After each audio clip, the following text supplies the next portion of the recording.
12 декабрга карата маанилүү жаңылыктар менен тааныштырабыз. Саламатсызбы? Президент Садыр Жапаров Баткен облусуна болгон иш сапарында кыргыз-тажик чек ара маселеси 2024-жылдын жазында чечилиши мүмкүн деп билдирди. Тынч ынтымакта жашагыла, чек араны чечип жатабыз. Буюрса аяктап калдык. Жаңы жылга чейин жетишебиз деди эле, кичине созулуп жатат. Жазга барып бүтүрөт окшойбуз, деди ал чек арага чектеш Ак Сай айылынын тургундары менен баарлашып жатып. Президент Баткенге болгон сапарында Ак Сай айылындагы чек арадагы жаңжалда кыйраган мектептин, Самаркандек айылындагы оорукананын жана УКМКнын Баткен облусундагы бөлүмүнүн жаңы имаратын ачты. 2022-жылдын 14-17 сентябрында кыргыз-тажик чек арасында толук масштабтуу куралдуу жаңжал болгон. Атышуу мамлекеттик чек аранын бардык периметринде жүргөн. Эки тарап тең аскердик агрессияга бири-бирин айыптаган.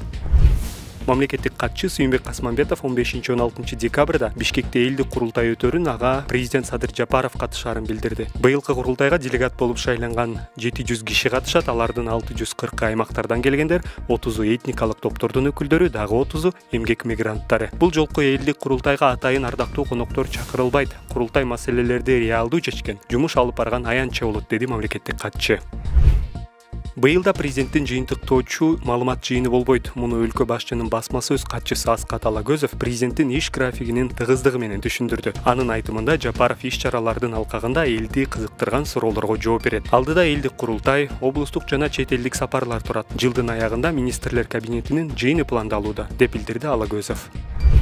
Ош облусунун Кара Суу районунун тургуну кызын 32 жаштагы кошунасы зордуктап, боюна бүтүп калган соң коркутуу жолу менен бойдон түшүрүүчү дарыларды бергенин айтып чыкты. Ал шектүү Кара Суу райондук салык кызматынын бөлүм башчысы экенин билдирди. Жабырлануучу тарап буга чейин Кара Суу райондук салык кызматына шектүүнү жумуштан алууну талап кылып арыз жазган. Ал эми мекеменин башчысынын орун басары арыз тиешелүү жакка жөнөтүлгөнүн билдирген. Кыздын жакындары шектүүнү мыйзам чегинде жазалоону талап кылышууда. Тийиштүү органдарга кызымды зордуктаган зөөкүргө мыйзам чегинде чара көрүп беришин суранам. Канчалаган жашырылып калган ушундай окуялар ачылып, зөөкүрлөр мыйзам алдында жазаланышын талап кылам, деди жабырлануучунун апасы. Ош облустук ички иштер башкармалыгы Клопко Кара Суунун 30 жаштагы тургуну милицияга үстүбүздөгү жылдын 29 ноябрында арыз менен кайрылганын тастыктады. Бул факты милициянын электрондук журналына катталып, тергөөгө чейинки териштирүү иштери башталды. Иш боюнча тийиштүү экспертизалар дайындалып, тергөө иштери уланууда.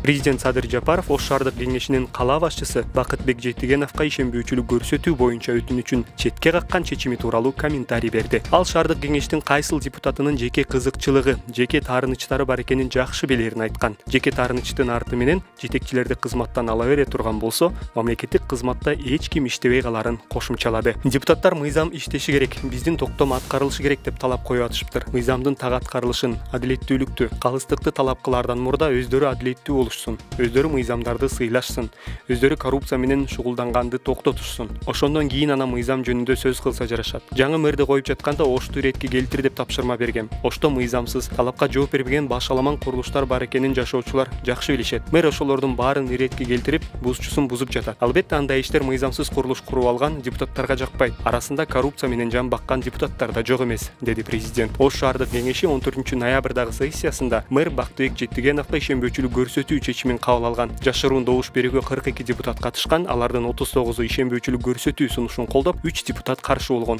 Депутаттар буга шаардык кеңештин токтомдору аткарылбай жатканы негиз болгонун айтышкан. Кийин Бактыбек Жетигенов бул депутаттардын жеке таарынычы жана кызыкчылыгы экенин айткан. Жетигенов Ош шаарына мэр болуп 1 жыл мурда дайындалган. Ал мурда жогорку кеңештин депутаты болгон. 2021-жылы ноябрда бийликти күч менен басып алууга даярдануу деген берене менен камалып, 1 айдан кийин бошотулган. Аны жоопко тартууга парламент макулдук берген эмес. Быйыл залкар жазуучу Чыңгыз Айтматовдун 95 жылдыгы белгиленүүдө. Чыңгыз Айтматов 1928-жылы 12 декабрда Талас облусунун Шекер айылында туулган. Анын чыгармаларын дүйнөлүк кызыгып окуп, 90дон ашык тилге которулган. Айтматов 2008-жылы 10 июлда Германиянын Нюрнберг шаарында 79 жашында каза болгон.